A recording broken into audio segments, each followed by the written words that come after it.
Jono McLeod. I'm the director and writer of My Old School, which is a documentary drama hybrid, and we're in competition here at Dinard Film Festival. My Old School is the story of my old school. In 1993, a new boy arrived in my high school class. He came from Canada. He looked a little bit different to us. He had a different accent. He dressed differently. But over the course of the next 2 years, he worked his way from class geek to one of the most popular kids. And it was only 2 years after he arrived with us that we found out there was a reason why Brandon was so good at high school. I mean, I just lucked out that my movie walked into my life 28 years ago.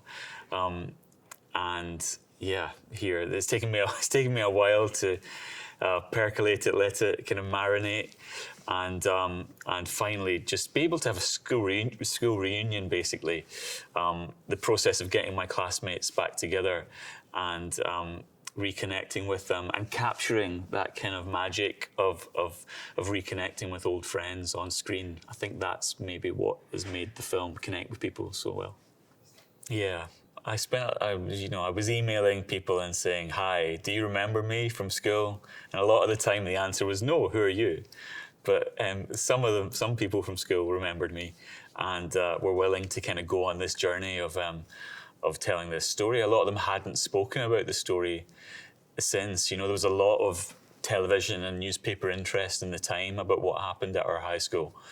And a lot of the classmates were resistant to speaking to the press. But there was obviously something quite different about speaking to another classmate about it.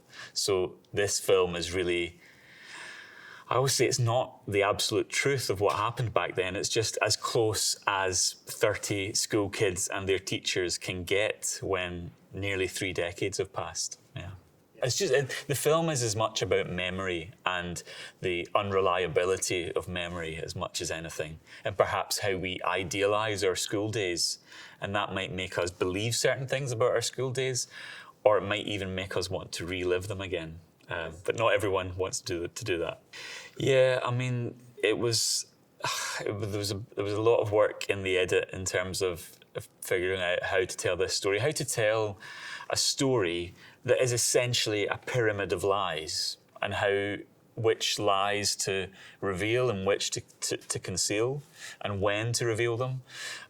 So with my editor, Bernie McGurk, who's an amazing editor, we spent a lot of time. There's a lot of Post-it notes stuck on a wall as we tried to rearrange this story into making something quite complicated feel understandable for people. And a big part of that was the animation, because I realised that the simplicity of an animation of a cartoon could help lead the audience along on what is quite a complicated story. So Alan Cumming is the star of our film. He portrays the present-day Brandon in a performance that I don't think has been seen too often before. It's a fully lip-synced performance. So Alan is embodying the voice of the real Brandon who didn't want to appear on camera. The strangest thing about it, though, is that 25 years ago, Alan was cast. He was set to play the 30-something Brandon in a movie that was going to be made in the 1990s. But at the last minute, that movie fell through and was never made. And for Alan, it kind of felt like unfinished business. So decades later, when I came to him and said, "Well, actually, I need someone to inhabit the present-day Brandon. Would you be willing to do that?" So for him, it was a real full circle moment. As an actor, to lose out on a role and then have it come back to you decades later is quite unusual. Yeah. I mean, our film is set in the 1990s. When I realised that the most sensible way to depict the flashback scenes would be in animation, I just had this realization that actually Brandon walked into our classroom with big curly hair, glasses, this very monotone North American voice, and that he was Daria. He was MTV's Daria, this icon of 90s high school animation. And so once I kind of had that as my reference point, I realized that was the kind of that was the Madeleine, that was the memory that would take people back in time to the 1990s. Combined with the music, I wanted people to experience this film as a time machine, really. And so that the style of the animation really helps us do that. If I one day in Dinard, what do I want to? I want to do the walk. Tomorrow I'm going to go and do the coastal walk and go around because it's just so incredibly beautiful. I want it to be nice, and I don't want it to rain on me or anything, but I just want to experience this beautiful coastline and walk past the beach huts with all the names of the different jury presidents. It's a really special place, and you can feel.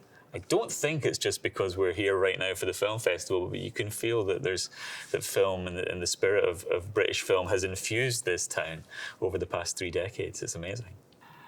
Dinard, you're special. Let's go with that.